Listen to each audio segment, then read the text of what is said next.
ఉమ్మడి మెదక్ జిల్లాలో ప్రధాన వార్తలు ఈరోజు ఈ విధంగా ఉన్నాయి. ముఖ్యంగా సిద్దిపేట జిల్లాలో కాళేశ్వరం ప్రాజెక్టుకు అనుసంధానంగా నిర్మించినటువంటి రంగనాయక సాగరు, మల్లన్న సాగరు, కొండపోచమ్మ సాగర్ ఈ 3 ప్రాజెక్టులకు కూడా భారీగా గోదావరి జలాలు వచ్చి చేరుతున్నటువంటి పరిస్థితి ఉంది.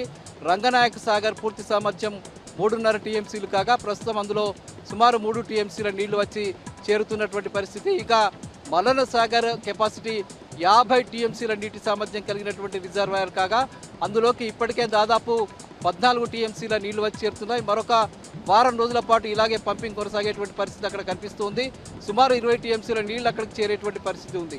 ఇక 15 టీఎంసీల నీటి సామర్థ్యం కలిగినటువంటి కొండపోచమ్మ సాగర్ ప్రాజెక్టులోకి ఇప్పటికే దాదాపు 10 టీఎంసీల నీళ్లు వచ్చి చేరాయి. మరొక వారం రోజులు కూడా ఇలాగే పంపింగ్ కొనసాగేటువంటి పరిస్థితి ఉంది. ఈ ప్రాజెక్టులో కూడా పూర్తి స్థాయిలో నీళ్లు వచ్చి చేరేటువంటి పరిస్థితి ఉంది. దీనివల్ల మొత్తంగా ఉమ్మడి మెదక్ జిల్లాతో పాటు దాదాపు ఉమ్మడి మెదక్ జిల్లాలో అటు సంగారెడ్డి, మెదక్, నర్సాపూర్ ఈ ప్రాంతాలకు కూడా పూర్తి స్థాయిలో సాగునీరు అందించేటువంటి పరిస్థితి ఏర్పడుతూ ఉన్నది.